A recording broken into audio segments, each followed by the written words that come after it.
एक वृद्ध शिक्षक थे जिनके 3 होशियार शिष्य थे। वे तीनों अपने ज्ञान पर बहुत घमंड करते थे और अक्सर आपस में लड़ते रहते थे कि उनमें से सबसे बुद्धिमान कौन है। ये रोज रोज की बहसें गुरु को बहुत दुखी करती थीं। एक दिन उन्होंने एक तरकीब सोची। उन्होंने गांव के एक साधारण दिखने वाले वृद्ध व्यक्ति को बुलाया और तीनों शिष्यों से कहा, इस बूढ़े व्यक्ति को अपने साथ रखो और उसकी सेवा करो, जिससे मैं जान सकूं कि तुम में से सबसे योग्य कौन है।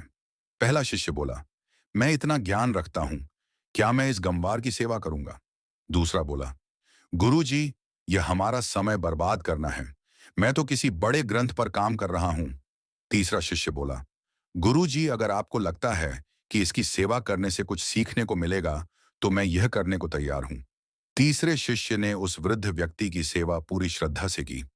कुछ दिनों बाद गुरु ने सभी को बुलाया और कहा, यह व्यक्ति कोई साधारण बूढ़ा नहीं, ये मेरे गुरु हैं, जिन्होंने मुझे जीवन का वास्तविक ज्ञान दिया था।